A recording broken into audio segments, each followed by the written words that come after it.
Britain has set target dates for increased percentages of renewable energy. Is this a good policy?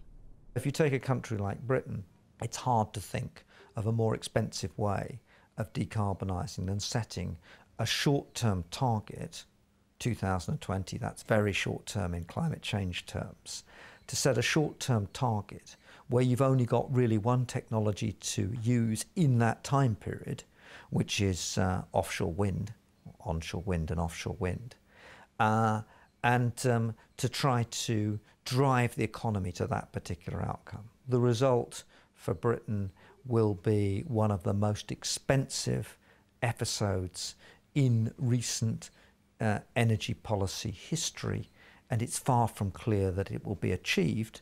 And even if it is achieved, it's far from clear it'll make much difference to the carbon emissions in totality. And if you look at the climate change problem going forward, you know, one way of characterising it is to say, what is the question to which a wind farm in the Outer Hebrides is the answer? Now, for me, it stretches me to think of any question to which that's relevant other than additional income to crofters and landowners in the Outer Hebrides. It's a long way from the market, it's extremely expensive, and it makes no difference to the parts per million in the atmosphere. So are there less costly alternatives to wind? The UK is potentially the single best country in the world for offshore wind, for waves, for tidal current energy, for tidal range energy.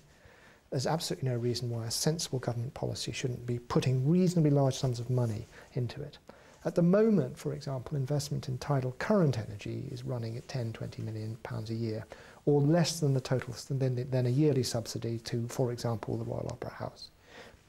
We've got our priorities there, wrong there. We need to put a lot more research and development money into the marine technologies, which give the UK a chance of becoming a world leader in some extremely important new industries. The tide has one very big advantage over the other sources in that it is predictable. Now, we can split hairs over the pros and cons of that, but from an engineering point of view, that is very attractive. We know what the tide will be next week, we know what it'll be next year, and we know what it'll be in 10 years' time. The tides created by the interaction of the moon and the earth generate a fairly consistent source of power, actually.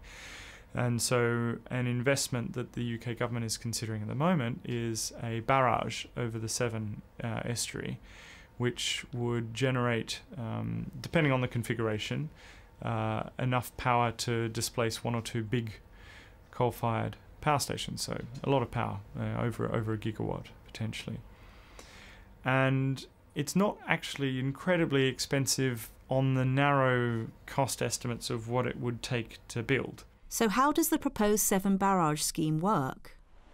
Well, the scheme here is to build 216 turbines, each 9 metres diameter, through the centre part of this wall, 16 kilometres long, 116 sluice gates, each 40 metres long.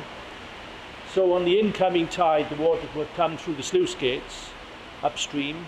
It would then be held upstream for three hours.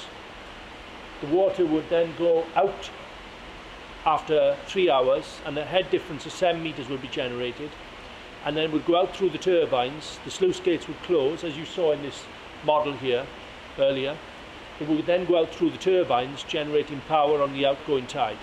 There is one very big advantage of the Severn estuary, and that is we can capture a huge amount of energy in a very localised region.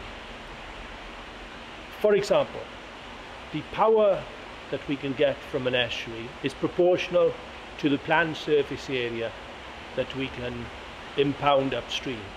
We can impound a lake of over 500 square kilometres if we were to build a Severn Barrage, and that's 1.5 times the size of Lake Geneva, for example.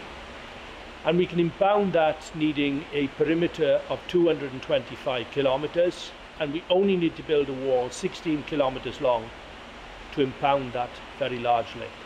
So from a purely engineering point of view, that makes a Severn Barrage very attractive. We can get a large amount of energy from a relatively short wall. I think Britain has all the engineering skills in this field. I think Britain can build this project Britain can design the turbines, but the turbines will come from overseas because we don't have the supply chain. The turbine manufacturing is a cottage industry, but I understand that we can get these turbines produced if need be, but this project can be built by British expertise.